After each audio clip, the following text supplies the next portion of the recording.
चौटाला गांव के चौधरी साबराम स्टेडियम में मेरे साथ हैं कुछ ऐसे लोग जिन्होंने चौटाला साहब के साथ बचपन से लेके अब तक का साथ निभाया है। उन्हीं से कुछ किस्से पूछते हैं कि चौटाला साहब कैसे थे, कैसे आप लोगों से मिलते थे। नमस्कार जी, आपका चौटाला गांव में आने का आपका नाम बहुत बहुत धन्यवाद। मैं भोजराज बैरागी, ब्लॉक समिति सदस्य डवाड़ी से हूँ जी। भोजराज जी, कुछ ऐसे किस्से बताइए जो आप साहब के साथ रहे हैं। साहब बहुत अच्छे आदमी थे और छोटे से छोटे आदमी को दूर से भी पहचान लेते थे और उसकी हर कठिनाई जो है वो बड़े प्रेम से सुनते थे और उनकी तुरंत मौके पर हल करते थे हर बात की। चाहे चौटाला गांव का ये स्टेडियम भी उनकी देन है और इस गांव को गांव क्योंकि जिले का सबसे बड़ा गांव है। चौटाला जिले का सबसे बड़ा गांव है और चौटाले गांव का जो है ना ये एक स्वर्ग बना दिया जी।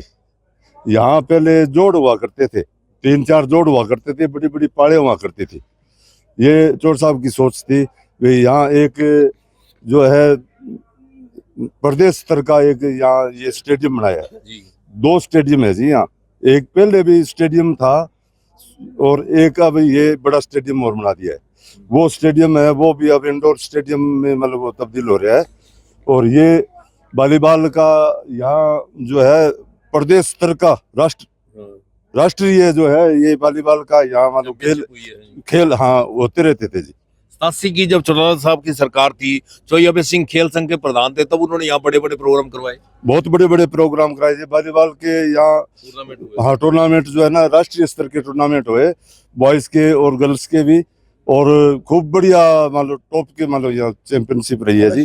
और खेल रत्न है अपने अभय सिंह चौटाला जी। खेल पर बहुत खेल रत्न इसीलिए कहते हैं क्योंकि उनका खेलों से लगाव था। एक इंडोर स्टेडियम ही है। इस परिवार ने काफी काम किया गांव के लिए, बहुत ज्यादा काम किया जी। यहाँ हॉस्पिटल है जी, जनरल हॉस्पिटल, और जनरल हॉस्पिटल जिले में जो है उसकी होती है जी। लेकिन चौटाला साहब ने इस हॉस्पिटल को ही गांव में मतलब कराया है और ये बहुत बड़ी देन है जी इलाके के अंदर भी। और वाटर गांव में चौपाल में उगाड़ में आम आके बैठ जाया करते थे। बिल्कुल जी, हर आदमी से मिलते थे जी और हर आदमी जो है वो चौटाला साहब के पास आता और अपनी शिकायत रखता। शिकायत रखने से पहले ही उसको पूरी करने का काम चौटाला साहब किया करते थे। चौटाला साहब जो है ना, जब पीछे ये 2000 की सरकार थी जी, यहाँ हमारे हरियाणा से राजस्थान के अंदर 20-20 किलोमीटर में भट्टे पर ईंटा नहीं थी जी, सब ईंटें मुक गई थी। इतना जो है ना विकास का काम किया हरियाणा के चारों ओर। सिर्फ चौटाला की बात नहीं है, पूरे हरियाणा के चारों ओर भट्टों पर ईंट नहीं मिलती थी। 20-20 किलोमीटर से ट्रकों से ईंट आया करती थी। इतना विकास कार्य किया था। जितनी डिमांड गांव के लोगों ने रखी है, एक चौटाला की बात नहीं है, पूरे हरियाणा की बात है। 10, 15, 20 जितने भी डिमांड रखी है सारी डिमांड पूरी करी है। भोजराज जी, आप उनके साथी रहे हो, कहते हैं चौटाला गांव में हेलीकॉप्टर उड़ता था तो आम आदमी को भी हेलीकॉप्टर की सैर करा देते थे। बिल्कुल जी, मेरे पिताजी है ना जी, मेरे पिताजी चोट देवलाल के साथ रहे हैं जी। पुराने समय से मेरे पिताजी पहले मिलिट्री में थे, उसके बाद में चोट साहब के ड्राइवर रहे हैं। जहाँ भी चुनाव होता और होता मेरे पिताजी साथ रहते जी। और इन परिवार से हमारा ताल्लुक बहुत पीढ़ियों से है जी, 4 पीढ़ियों से हमारा ताल्लुक है। और चोर साहब तो बहुत जो है वो खुले दिल के आदमी थे जी। एक बार चोर साहब उप प्रधानमंत्री थे, उस समय की बात थी, और चोर साहब यहाँ यही हेलीपैड है यहाँ मलवा के उतरे थे।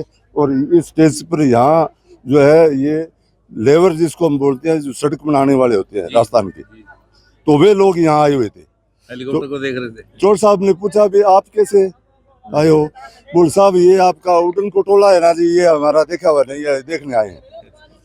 तो चोर साहब ने उनको अधिकारियों को आदेश दिया इनको चढ़ाकर और एक चक्कर लगा के ले, सबको उसमें चढ़ा दिया और फिर एक चक्कर लगा के ले।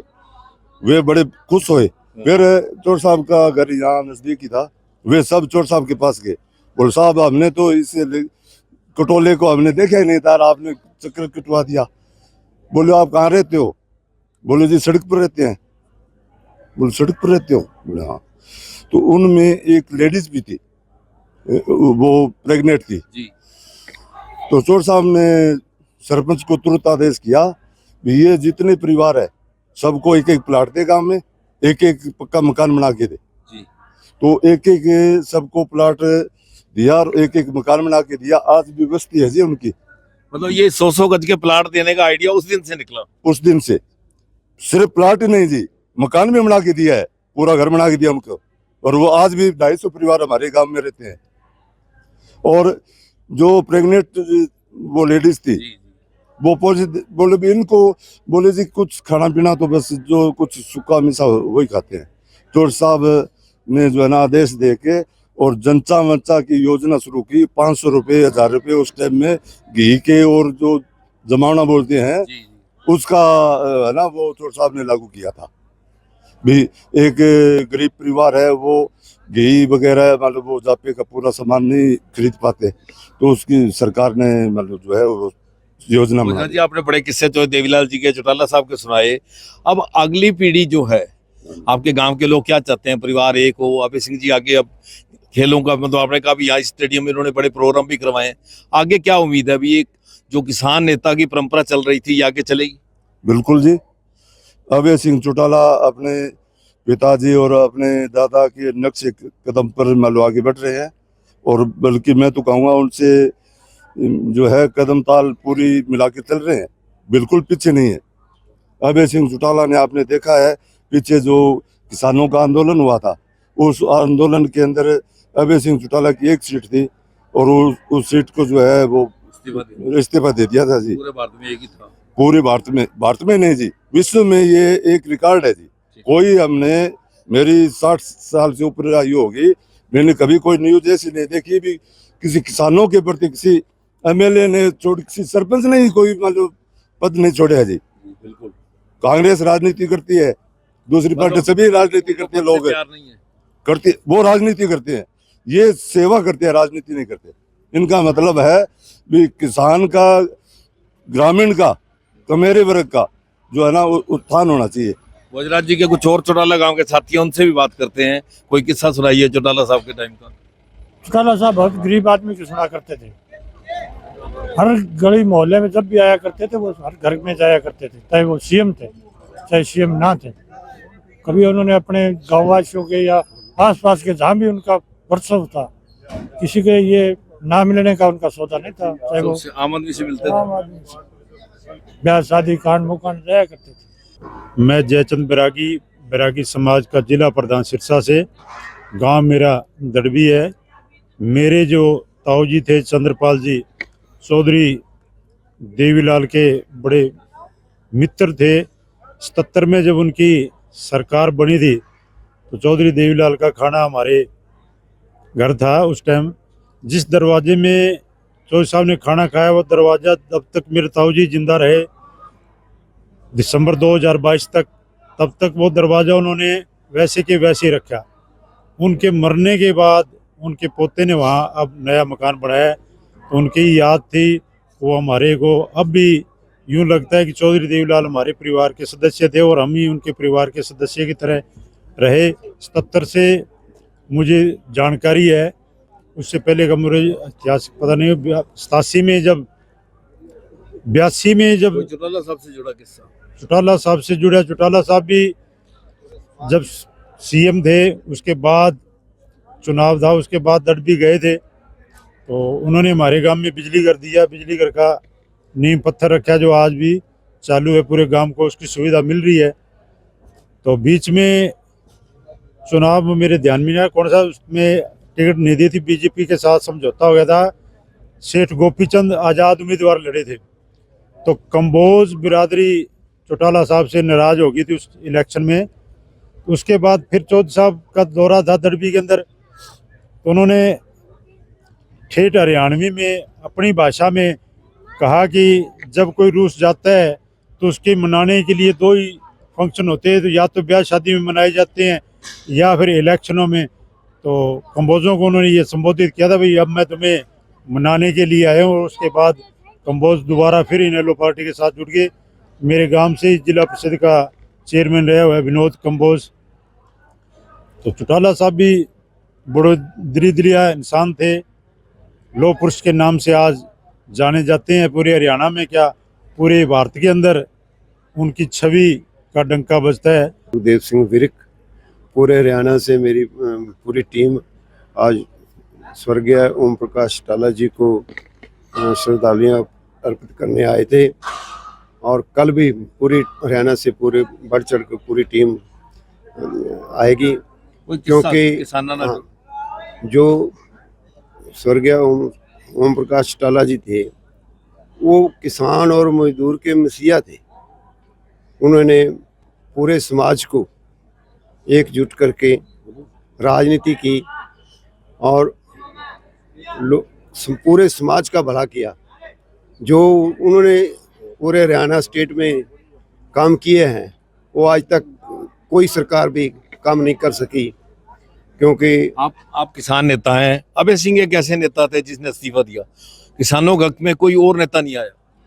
वही उन्हीं का खून था ना। ये यदि उनका दादाजी, उनका पिताजी में खून था, मसीहा थे किसानों के, मजदूरों के, तो तभी अभय चौटाला जी ने दिया। बीच में पूरे भारत के अंदर में किसानों के और मजदूरों के हक में कोई भी विधायक, आज के दिन भी देखो कि एक किसान खनौरी बॉर्डर के ऊपर अपने प्राणों की आहुति दे रहा है और सीएम भगवंत मान सिंह चुप करके बैठा है, क्योंकि किसानों की लड़ाई या मजदूरों की लड़ाई, हम जो अपना राजा चुनते हैं वो सीएम होता है।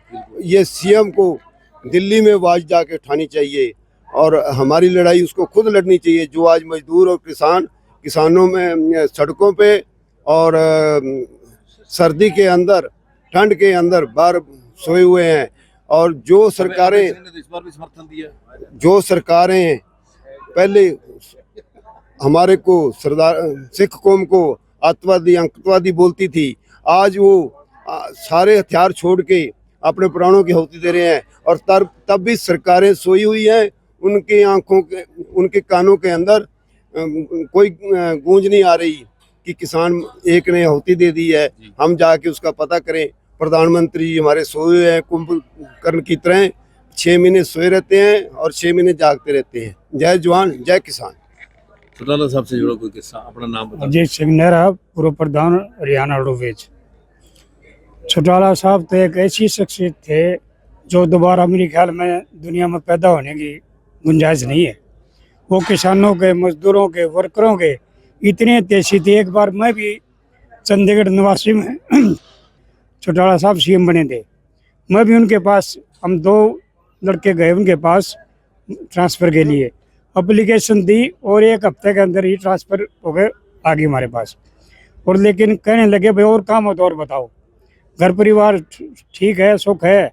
मगा जी ठीक है। गांव का नाम लिया तो उन्होंने फटाक से कहा भाई फलाने गांव से आए हो? मगा जी फलाने गांव से आए हैं। उनकी याददाश्त इतनी थी, मूजबानी हजारों टेलीफोन उनके याद थे। और किसी वर्कर की एक बार उनको शक्ल देख ली, चाहे 10 साल के बाद मिलते, लेकिन वो कहते थे भाई ये फलाना है, आवाज़ लगा के बुला लेते थे, फलाने को इधर भेजो। एक बार एक आदमी था, उसने अंदर पुलिस वाले नहीं जाने दे रहे थे, चौटाला साहब ने उसको देख लिया, उसको उनको आवाज़ लगाई भाई इस आदमी को आने दो, इसको रोक के रोए हो।